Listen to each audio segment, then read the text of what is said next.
Hey, what's up guys? Today I'm gonna be covering something that 99% of dog owners do without even knowing it and how it's impacting your relationship with your dog.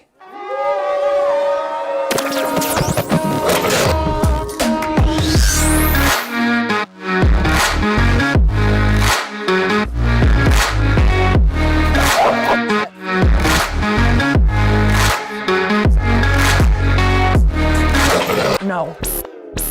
Now guys, this is huge. I've never seen anybody really talking about this and breaking it down the way that I want to here today. It really doesn't matter what's at the end of the leash. It matters how you're using it, how you're applying that leash correction to your dog. Almost every single client that I work with either online or comes into this building that is having problems with their leash is using the mechanics of the tool that they're trying to apply incorrectly.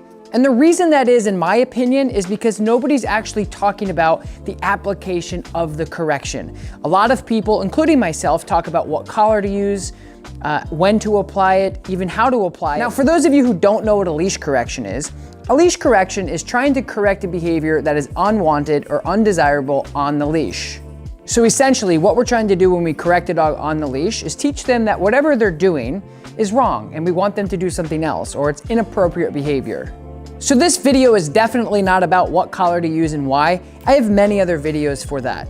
This is simply because I have so many clients that are walking through this facility as well as online talking about when my dog pulls and I pull back, the collar doesn't work. Or if the dog pulls and they're continuing to pull, they're choking themselves, and so on and so forth. This is simply to go to the absolute nucleus of a lot of problems that are created on the leash. Oftentimes, people put dogs on the leash, and it doesn't matter what collar you're using, and they're using it to apply pressure. And the collar itself is not really what's correcting or changing or modifying behavior. It's the application and the way that the mechanics actually work within the collar. I think oftentimes people just put a correction collar on a dog and think that when the dog pulls against it, you pull back, that it's supposed to work and teach the dog. That couldn't be further from the truth. You have to know actually how to apply the correction in order for it to work. And that, my friends, is what I'm about to teach you right now. So I'm just gonna grab a slip collar really quick and start going over this process. So for those of you who are unfamiliar with a slip collar, it's also known as a dominant dog collar. We just call it a slip, it's a little bit easier. And all it does is it just applies pressure when you pull through or if the dog pulls through. So you have your slip here.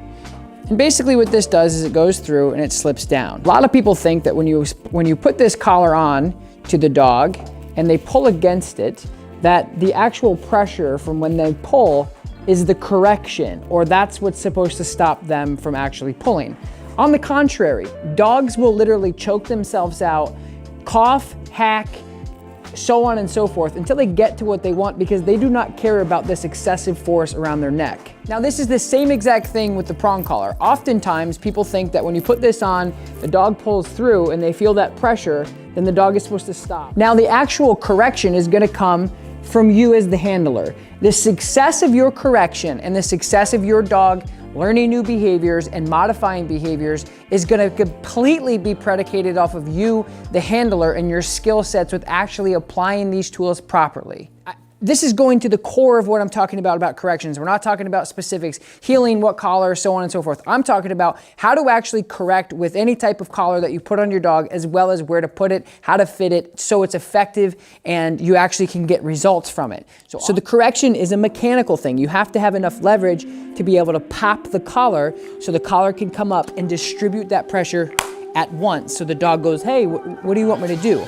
And that correction on the leash is really just to get their attention. That's why the prong collar works so effectively, is because instead of having one point of pressure here like the slip collar, it has probably 20 points of pressure. So it actually harnesses and evenly distributes pressure across the dog's neck. If you don't like prongs or they're illegal for whatever reason, I completely respect and understand that. You don't have to do that. I'm just talking about the application on how to get the dog's attention. So, I hit myself. So you can effectively train your dog or modify behaviors. So again, here's the dog.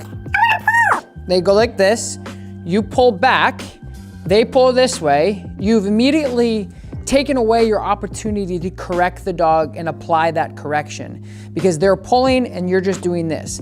Now, if you're playing tug of war with a dog, they don't care about that. And you can actually develop a lot more frustration and reactivity on the leash. So the actual correction comes from when the dog kind of pulls forward, you're able to then use your leverage to correct the dog like this. If they're already taut and they're tight on the line, you lose all your leverage. You have to regain some leverage and pop back and be able to really snap that leash. And I'm gonna show you a couple different ways on how we teach our clients here at the facility. So what happens is when you actually correct the dog like this, it pops the dog right here, and it corrects the dog right there, and then the actual slip will go right back down and drag down. So the correction comes right on time, so the dog doesn't sit. You ask them to sit, correct, release, correct, release.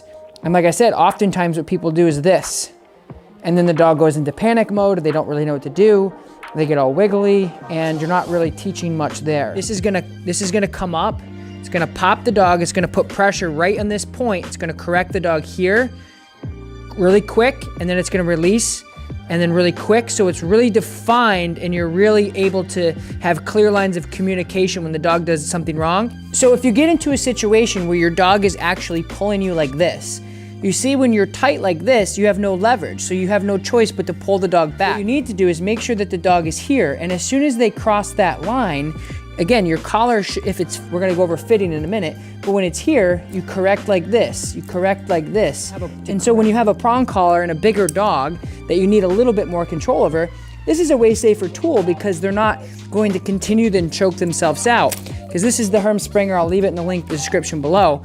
But when the dog pulls, you have all these points of pressure on the dog's neck, all the way around, instead of just one point of pressure like I demonstrated last time. 2, 4, 6, 8, 10, probably 20 different points of pressure. And so again, the prong collar's on, the dog pulls, you guys think that, oh, he's gonna hit the prongs, he's not gonna like it, he's gonna stop. Hell no, they're gonna keep going, because the prongs and the pressure this way doesn't affect the dog whatsoever. They do not care about that. And so the second most important thing, besides the mechanics and how you use it, is how it's fit. This is another big thing that so many people just don't know. It's not like everyone's doing it wrong. There's just no information out there. So with Greta, hey sweetheart, which is one of our board and trains, as you guys can see, she has her Seresto flea collar on. She also has her flat collar on. So if I zoom up a little bit more, I'll show you guys where the prong collar should be fitting. So you guys can see this right behind the ears. There's the flat collar, there's the Seresto collar. The prong collar should always be sitting the highest out of all of your collars that you have on. The flat collar, first of all, and making sure you can't throw your prong collar over the dog's head. If you can fit your dog's prong collar over their head without it detaching it and attaching to get around their neck, it's way too big. Hey, sweetheart. Go. So I got a piece of food, and what I'm gonna do is use it as a distraction for the healing to improve it. Good, so you guys see that? Pop, pop back, no pull, pull. It was quick pop, that prong came up. So again, it's just a quick snap. It literally takes 2 fingers to just snap the end of the collar. And like I showed you guys in the beginning of this video, how they come up in unity and go, hey, that's wrong, incorrect. It's a correction to teach him what I want him to do. And so that's what I wanted to put together here. And you can see how much of a difference it makes when you audit how you're doing it at home and how much of a difference it can make to you and your dog. It doesn't matter what you're using. You have to be able to not play tug of war on the leash with your dog in order to teach them. If you're wearing a harness, if you're wearing a flat collar, head halty, whatever we didn't discuss here, it's the same exact application. You can't pull on the dog as they pull with you and expect for that correction to come up and be meaningful and actually demonstrate some sort of correction for the dog. So anyway, guys, I hope this video was helpful. If you haven't yet, don't forget, like this video, subscribe to my channel, leave a comment below, let me know what you thought of the video. I appreciate you guys walking. Well, maybe you were walking, but I appreciate you guys watching. I'll talk to you next time.